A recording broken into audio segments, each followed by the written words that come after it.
FCRA amendment bill ഇന്ന് ലോക്സഭയിൽ ചർച്ചയ്ക്ക് എടുക്കാൻ പോവുകയാണ്. ഇന്ന് ഉച്ചയ്ക്ക് ശേഷമായിരിക്കും ഈ ബില്ല് ചർച്ചയ്ക്ക് എടുക്കുന്നത്. ഏതാണ്ട് 3 മണിക്കൂർ സമയമാണ് ലോക്സഭയിൽ ചർച്ചയ്ക്കായിട്ട് നീക്കിവെച്ചിട്ടുള്ളത്. കേരളത്തിലെ MP-മാരെല്ലാം തിരഞ്ഞെടുപ്പുമായി ബന്ധപ്പെട്ട പ്രവർത്തനങ്ങളിൽ ഏർപ്പെട്ടിരിക്കുകയാണ്. ഞങ്ങളൊക്കെ കഴിഞ്ഞ 2-3 ആഴ്ചയായിട്ട് കേരളത്തിലാണ്. ഈ ലോക്സഭയുടെ പാർലമെൻറ്റിൻ്റെ ഈ ബഡ്ജറ്റ് സമ്മേളനത്തിൻ്റെ അവസാന ഘട്ടത്തിൽ ഞങ്ങൾക്കാർക്കും പങ്കെടുക്കാൻ കഴിയാത്ത സാഹചര്യമാണ്. എന്തുകൊണ്ടെന്നാൽ കേരളത്തിലെ ഇലക്ഷൻ പ്രചരണം ഏതാണ്ട് ക്ലൈമാക്സിലേക്ക് നീങ്ങിക്കൊണ്ടിരിക്കുകയാണ്. ഞങ്ങളെല്ലാവരും ഇലക്ഷൻ പ്രവർത്തനങ്ങൾ നിർത്തിവെച്ച് ഇന്ന് ഡൽഹിക്ക് എത്തിയിരിക്കുകയാണ്. ഈ ബില്ലിൻ്റെ ചർച്ചയിൽ പങ്കെടുക്കുവാനും ഈ ബില്ലിന്മേലുള്ള ശക്തമായ പ്രതിഷേധം അറിയിക്കുവാനും വേണ്ടി ഞങ്ങൾ എത്തിയിരിക്കുകയാണ്. പാർലമെൻറ്റിൻ്റെ മഗർദ്വാർ ഗേറ്റിൽ 10:30 ഇന്ന് പ്രതിപക്ഷ MP-മാർ ഈ ബില്ലിനെതിരായ ശക്തമായ പ്രതിഷേധം ഉയർത്തുന്നതാണ്. ഞങ്ങളോട് എല്ലാ പരിപാടികളും നിർത്തിവെച്ച് ഇന്ന് രാവിലെ തന്നെ ഡൽഹിയിലെത്താൻ പാർട്ടി നേതൃത്വം ആവശ്യപ്പെട്ടു. കാരണം ഈ ബില്ലിൻ്റെ ചർച്ചയിലുടനീളം ശക്തമായ പ്രതിഷേധം രേഖപ്പെടുത്തുവാനും ഈ ബില്ല് പാസ്സാക്കുന്നതിനെ എന്ത് വില കൊടുത്തും തടയാനും വേണ്ടിയാണ് ഞങ്ങളോട് കേരളത്തിൽ നിന്നുള്ള UDF MP-മാരോട് ഡൽഹിയിൽ എത്തിച്ചേരാൻ ആവശ്യപ്പെട്ടത്. അതുകൊണ്ട് തന്നെ ഞങ്ങളുടെ ഇന്നത്തെ തെരഞ്ഞെടുപ്പുമായി ബന്ധപ്പെട്ട എല്ലാ പരിപാടികളും ഞങ്ങൾ മാറ്റിവെച്ചിട്ട് മിക്കവാറും എല്ലാ MP-മാരും കോൺഗ്രസിൻ്റെയും അതുപോലെ തന്നെ ഘടകകക്ഷി RSP പ്രേമേന്ദ്രൻ എത്തിയിട്ടുണ്ട്. അതുപോലെ മുസ്ലിം ലീഗ് ഉൾപ്പെടെയുള്ള മറ്റ് കേരള കോൺഗ്രസ് പാർട്ടികളുടെ MP-മാരും ഡൽഹിയിൽ എത്തിയിട്ടുണ്ടെന്നാണ് ഞാൻ കരുതുന്നത്. ഈ FCRA അമെൻമെൻറ്റ് ബില്ല് ഇത് ജനാധിപത്യ വിരുദ്ധമാണ്, ഭരണഘടന വിരുദ്ധമാണ്. വഖഫ് ബോർഡ് അമെൻമെൻറ്റ് ബില്ല് കൊണ്ടുവന്ന് മുസ്ലിം സംഘടനകൾ അല്ലെങ്കിൽ ആ സമുദായത്തിൻ്റെ സ്വത്തവകാശത്തിൽ കൈകടത്താൻ കേന്ദ്ര ഗവൺമെൻറ് ശ്രമിച്ചതുപോലെ അത് ക്രൈസ്തവ വിഭാഗങ്ങൾക്ക് നേരെയും പ്രത്യക്ഷമായും പരോക്ഷമായും അവരുടെ സ്ഥാപനങ്ങളെ കൈയടക്കുവാനുള്ള നിയന്ത്രിക്കാനുള്ള ഒരു നീക്കത്തിൻ്റെ ഭാഗമായിട്ടാണ് ധൃതി പിടിച്ച് ഈ FCRA ബില്ല് കൊണ്ടുവന്നിരിക്കുന്നത്. ഇതുമായി ബന്ധപ്പെട്ടവർ ചർച്ച ചെയ്യുകയോ പ്രതിപക്ഷ പാർട്ടികളുമായി ചർച്ച ചെയ്യുകയോ സംസ്ഥാന ഗവൺമെൻറ്റുകളുമായി ചർച്ച ചെയ്യുകയോ ഇത് ബാധിക്കുന്ന ഇന്ത്യയിലെ ഒട്ടേറെ സന്നദ്ധ സംഘടനകളുണ്ട്. ആ സംഘടനകളുമായി ചർച്ച ചെയ്യാതെ ധൃതി പിടിച്ച് ഗൂഢോദ്ദേശത്തോടു കൂടിയാണ് കേന്ദ്ര സർക്കാർ ഈ ബില്ല് കൊണ്ടുവന്നിരിക്കുന്നത്. ഈ ബില്ല് പാസ്സായാൽ ഏറ്റവും കൂടുതൽ ബാധിക്കുന്നത് ഇന്ത്യ രാജ്യത്തെ പട്ടികജാതി പട്ടികവർഗ പ്രത്യേകിച്ചും ആദിവാസി വിഭാഗങ്ങളെയാണ്. പട്ടികവർഗ വിഭാഗങ്ങൾക്കിടയിൽ ധാരാളം NGO-മാർ പ്രവർത്തിക്കുന്നുണ്ട്. ആയിരക്കണക്കിന് NGO-മാരാണ് ഈ ജനവിഭാഗങ്ങളുടെ ഉന്നമനത്തിന് വേണ്ടി അവരുടെ ക്ഷേമത്തിന് വേണ്ടി പ്രവർത്തിച്ചുകൊണ്ടിരിക്കുന്നത്.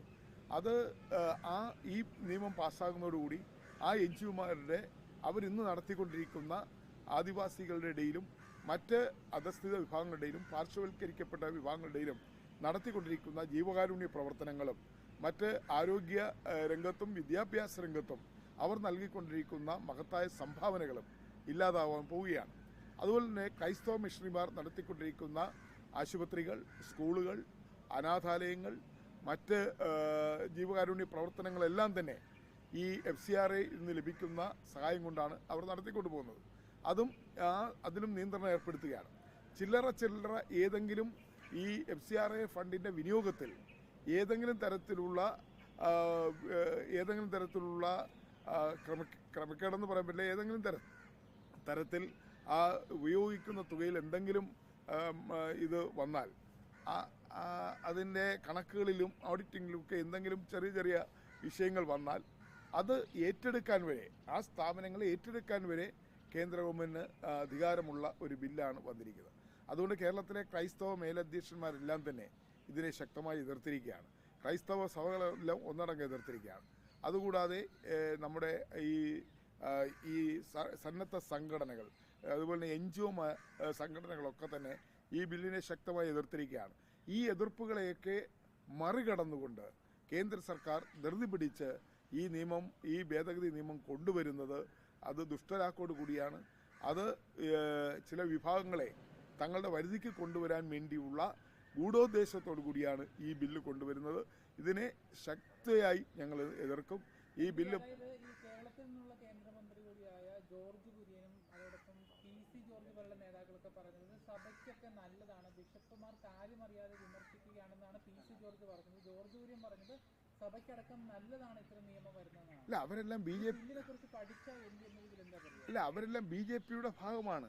BJPയുടെ ഗവൺമെന്റ് കൊണ്ടുവരുന്ന അല്ലെങ്കിൽ കേന്ദ്ര സർക്കാർ കൊണ്ടുവരുന്ന ഏത് ജനവിരുദ്ധ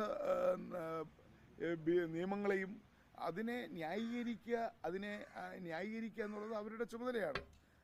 അവരത് ചെയ്തുകൊണ്ടിരിക്കും. ഇപ്പോൾ വഖഫ് ബില്ല് വന്നപ്പോഴും ഇവരിതൊക്കെ തന്നെയാണല്ലോ പറഞ്ഞത്. അപ്പോൾ കേന്ദ്ര ഗവൺമെൻറ് ഭാഗമായി അല്ലെങ്കിൽ BJPയുടെ നേതാക്കൾ കേന്ദ്ര ഗവൺമെൻറ് ഭാഗമായി നിൽക്കുന്ന മന്ത്രിമാരും നേതാക്കളും കേന്ദ്ര ഗവൺമെൻറ് കൊണ്ടുവരുന്ന എല്ലാ ജനവിരുദ്ധ നയങ്ങളെയും ന്യായീകരിക്കുകയും അതിന് പിന്തുണ നൽകുകയും ചെയ്യും. അവരെ സംബന്ധിച്ചിടത്തോളം അവരുടെ സ്ഥാനമാണ് അവർക്ക് വലുത്. അല്ലാതെ ജനങ്ങൾക്ക് ഉപകാരപ്രദമായി ലഭിച്ചുകൊണ്ടിരിക്കുന്ന ആനുകൂല്യങ്ങൾ അത് തടയുകയോ അതിന് തടസ്സം നേരിട്ടാൽ അത് തുറന്നു പറയാനുള്ള ഒരു ധൈര്യം അവർക്കില്ല. അത് കാരണം എന്താ? അവർ BJPയുടെ ഭാഗമാണ്. കേന്ദ്ര ഗവൺമെൻറ്റിൽ നിന്ന് പല ആനുകൂല്യങ്ങളും മന്ത്രിസ്ഥാനം വരെ ലഭിച്ചവർ എങ്ങനെയാണ് അതിനെ തള്ളിപ്പറയുക? അവർക്ക് ആ മന്ത്രി കസേരയെ തുടരണമെങ്കിൽ ഇതിനെയൊക്കെ ന്യായീകരിച്ചേ പറ്റൂ. അതുകൊണ്ടാണ് ഇന്നലെ കേന്ദ്രമന്ത്രി കിരൺ റിജിജു പറഞ്ഞത് കോൺഗ്രസും ഇടതുപക്ഷവും തെറ്റിദ്ധാരണ പരത്തുകയാണ് ക്രൈസ്തവ വിഭാഗങ്ങൾക്കിടയിൽ എന്നുള്ളതാണ്. കൃത്യമായി പഠിച്ച് ആലോചിച്ച് കൊണ്ടുവന്ന ഒരു ബില്ലാണ് എന്നുള്ളതാണ് ഈ മന്ത്രി പറയുന്നത്. അല്ല, കോൺഗ്രസ്സുകാരങ്ങനെ ക്രൈസ്തവരുടെ ഇടയിൽ തെറ്റിദ്ധാരണ പരത്തിയാൽ ആ തെറ്റിദ്ധാരണ മനസ്സിലാക്കാൻ അല്ലെങ്കിൽ അത് അവരെ വഴിതെറ്റിക്കാൻ വേണ്ടിയാണ് അല്ലെങ്കിൽ കോൺഗ്രസ് രാഷ്ട്രീയ ലക്ഷ്യത്തോടു കൂടിയാണ് ഇത് പ്രചരിപ്പിക്കുന്നത് എന്ന് മനസ്സിലാക്കാനുള്ള കഴിവും ശക്തിയും ബുദ്ധിയും ഒക്കെ ക്രൈസ്തവ മേലധ്യക്ഷന്മാർക്കും ക്രൈസ്തവ സഭകൾക്കുമുണ്ട്. അതിന് അവർക്ക് എതിരായി വരുന്ന ഒരു നിയമത്തെ അല്ലെങ്കിൽ ക്രൈസ്തവ സഭകൾ ഉൾപ്പെടെയുള്ള രാജ്യത്തെ ന്യൂനപക്ഷ വിഭാഗങ്ങൾക്കും അതുപോലെ തന്നെ അത് സമാനമായ സംഘടനകൾക്കും എതിരായി ഒരു നിയമം വന്നാൽ ആ നിയമത്തിൻ്റെ ദൂഷ്യവശങ്ങൾ മനസ്സിലാക്കി അതിനാൽ അഭിപ്രായം പറയാനുള്ള കഴിവും അതിനുള്ള എല്ലാ സംവിധാനവും ക്രൈസ്തവ സഭകൾക്കുണ്ട്, ക്രൈസ്തവ മേലധ്യക്ഷന്മാർക്കുണ്ട്. രാഷ്ട്രീയക്കാരേക്കാൾ കൂടുതലായി പഠിക്കുകയും വിലയിരുത്തുകയും വിശകലനം ചെയ്യുന്നവരാണ് ക്രൈസ്തവ സഭകളും അവരുടെ മേലധ്യക്ഷന്മാരും. അതിനവർക്ക് പ്രത്യേക എല്ലാ സഭകൾക്കും അതിൻ്റേതായ പ്രത്യേകമായ സംവിധാനങ്ങളുണ്ട്. അതുകൊണ്ട് തന്നെ കോൺഗ്രസിൻ്റെ കേന്ദ്ര പാർലമെൻ്ററി കാര്യമന്ത്രി കിരൺ റിജിജു പറഞ്ഞ ആ ആരോപണം ഒട്ടും ശരിയല്ല. അതിനെ ഞങ്ങൾ ശക്തമായി നിഷേധിക്കുകയാണ്. കോൺഗ്രസ് പാർട്ടിക്ക് ഒരു നിലപാടുണ്ട്, ആ നിലപാട് പാർട്ടി പറഞ്ഞിട്ടുണ്ട്. അതുപോലെ ക്രൈസ്തവ സഭകൾക്കും അതിൻ്റെ മേലധ്യക്ഷന്മാർക്കും ഇക്കാര്യത്തിൽ നിലപാടുണ്ട്, അവരവരുടെ നിലപാട് പറഞ്ഞിട്ടുണ്ട്. അപ്പോൾ അതിനെ കോൺഗ്രസ് ആണ് പ്രചരണം നടത്തി ഇവരെ വഴിതെറ്റിക്കുന്നു എന്ന് പറയുന്ന കിരൺ റിജിജുവിൻ്റെ പ്രസ്താവന അങ്ങേയറ്റം അത് അനവസരത്തിലുള്ളതാണ്. അദ്ദേഹത്തിന് കാര്യങ്ങൾ മനസ്സിലാക്കാൻ കഴിയാതെയുള്ള പ്രസ്താവനയാണ്.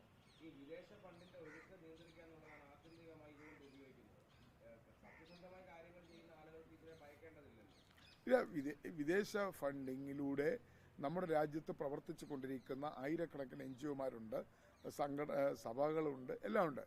അവരുടെ ഭാഗത്ത് എന്തെങ്കിലും വീഴ്ചയുണ്ടായിട്ടുണ്ടെങ്കിൽ അതിലെന്തെങ്കിലും തരത്തിലുള്ള ക്രമക്കേടുണ്ടായിട്ടുണ്ടെങ്കിൽ അത് അന്വേഷിച്ച് നടപടിയെടുക്കാനുള്ള സംവിധാനം നമ്മുടെ രാജ്യത്ത് നിലവിലുണ്ട്.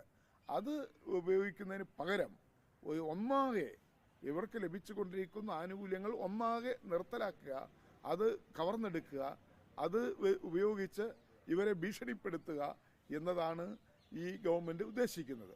അതുകൊണ്ടാണ് ഇങ്ങനെ ഒരു നിയമം ധൃതി പിടിച്ച് കൊണ്ടുവന്നത്. ഇത് വിശദമായ ചർച്ചകൾക്ക് വിധേയമായി അഭിപ്രായ രൂപീകരണം നടത്താതെ ഇത്തരമൊരു നിയമം കൊണ്ടുവരുന്നത് ദുഷ്ടലാക്കോട് കൂടി തന്നെയാണ് എന്ന് പറയേണ്ടി വരും. പല ബില്ലുകളും പാർലമെന്റിൽ വരികയും JPC-യിൽ പോവുകയെല്ലാം ചെയ്തു. അത് പിന്നീട് തിരിച്ചു വന്നപ്പോഴും വലിയ മാറ്റങ്ങളൊന്നും ഉണ്ടായില്ല. അപ്പോൾ സമാനമായ രീതിയിൽ ഈ ബില്ല് JPC-ക്ക് വിടണമെന്നാണോ അതോ ഈ ബില്ലിൽ നിന്ന് കേന്ദ്രം പിന്നോട്ട് പോകണമെന്നാണോ കോൺഗ്രസിന്റെ ആവശ്യം? ഈ ബില്ല് പൂർണ്ണമായും പിൻവലിക്കണമെന്ന് തന്നെയാണ് ഞങ്ങളുടെ ആവശ്യം. അതുകൊണ്ട് തന്നെ ഈ ബില്ല് വിശദമായി പരിശോധിക്കുന്നതിന് സെലക്ട് കമ്മിറ്റിക്കോ അല്ലെങ്കിൽ ജോയിൻറ്റ് പാർലമെൻ്ററി കമ്മിറ്റിക്കോ അല്ലെങ്കിൽ സ്റ്റാൻഡിംഗ് കമ്മിറ്റിക്കോ വിട്ട് ഈ ബില്ലിൻ്റെ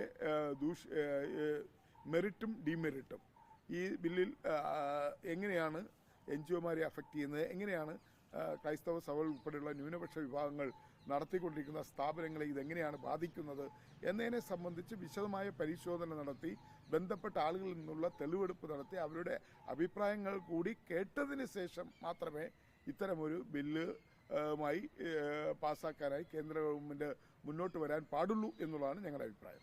കോൺഗ്രസിന്റെ ന്യൂനപക്ഷ സംരക്ഷണ നിലപാടിന്റെ ഭാഗമാണ്, അതല്ലെങ്കിൽ ഒരു മതവിഭാഗങ്ങൾക്ക് അല്ലെങ്കിൽ ചില മതവിഭാഗങ്ങൾക്ക് മാത്രം പ്രശ്നങ്ങൾ വരുമ്പോൾ മാത്രമാണ് കോൺഗ്രസ് വരുന്നതെന്ന വിമർശനങ്ങൾ എങ്ങനെ കാണുന്നത്? അല്ല ഞങ്ങൾ മൈനോറിറ്റിയുടെ പ്രൊട്ടക്ഷൻ എന്ന് പറയുന്നത് അവരുടെ ഭരണഘടനാപരമായ അവകാശങ്ങൾ സംരക്ഷിക്കുക എന്നുള്ളത് എക്കാലത്തും കോൺഗ്രസ് ഉയർത്തിപ്പിടിച്ചിട്ടുള്ള ഞങ്ങളുടെ ഒരു നയമാണ്. ആ മൈനോറിറ്റിയെ അവഗണിക്കുകയും അവരുടെ അവകാശങ്ങൾ കാർന്നെടുക്കുകയും ചെയ്യുന്ന തരത്തിൽ BJP പല നിയമങ്ങളും കൊണ്ടുവന്നപ്പോൾ അതിനെ ശക്തമായി എതിർക്കുകയും അതിനെ ശക്തമായ നിലപാട് ഞങ്ങൾ സ്വീകരിച്ചിട്ടുണ്ട്. ആ നിലപാട് ഞങ്ങൾ ഈ വിഷയത്തിലും ഉയർത്തുകയാണ്.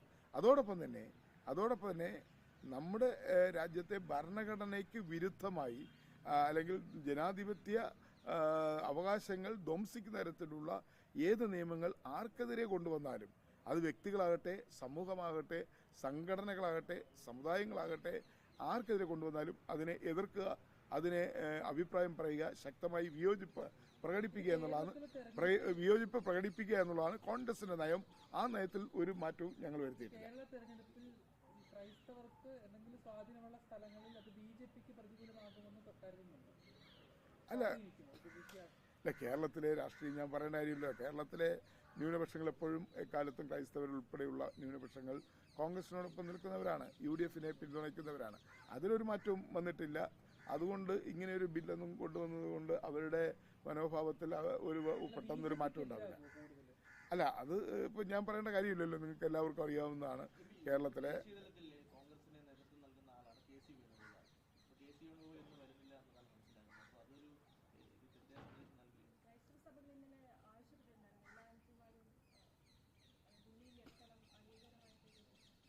ഇല്ല, MP ആരൊക്കെ എത്തിയിട്ടുണ്ടെന്ന് ഇപ്പോൾ പാർലമെന്റിൽ ചെന്ന് അറിയാൻ പറ്റുള്ളൂ. കുറച്ച് പേര് എത്തിയിട്ടുണ്ടെന്ന് എനിക്കറിയാം. ബാക്കിയുള്ളവർ ആരാണ് വരാത്തത് എന്നതിനെ സംബന്ധിച്ചപ്പോൾ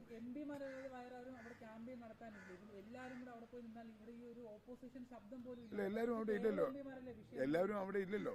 എല്ലാവരും നിൽക്കേണ്ടവർ അവിടെ നിൽക്കും. ബാക്കിയുള്ളവർ ഡൽഹിയിലേക്ക് വന്നിട്ടുണ്ട്.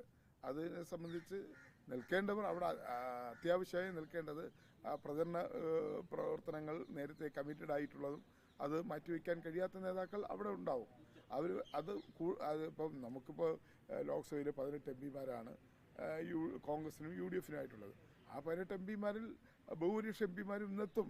വരാൻ ആർക്കെങ്കിലും കഴിയുന്നില്ലെങ്കിൽ കഴിയാതെ മാറ്റിവെക്കാൻ കഴിയാത്ത പ്രചരണത്തെ സംബന്ധിച്ച്, കാരണം ഇലക്ഷൻ ഇനി വെറും 8-9 ദിവസം മാത്രമേ ഉള്ളൂ. ആ ദിവസത്തിനിടയിൽ അല്ല, ഞാൻ പറയട്ടെ, KC വേണുഗോപാൽ കേരളത്തിലെ UDF പ്രചരണത്തിൻ്റെ സ്റ്റാർ ക്യാമ്പയിനറാണ്. സ്വാഭാവികമായും അദ്ദേഹം നേരത്തെ തന്നെ ഏറ്റ നിരവധി സ്ഥാനാർത്ഥികളുടെ ക്യാമ്പയിൻ നടക്കേണ്ടതുണ്ട്. ഇന്ന് അത് മാറ്റിവെച്ചാൽ ഇനി അദ്ദേഹത്തിന് അവിടേക്ക് പോകാൻ പറ്റത്തില്ല. അപ്പോൾ അതുകൊണ്ടാണ് ഞങ്ങളെ എല്ലാവരെയും ഇന്ന് സഭയിലെത്താൻ പറഞ്ഞത്. ഞങ്ങളുടെ പരിപാടികൾ മാറ്റിവെച്ചത്.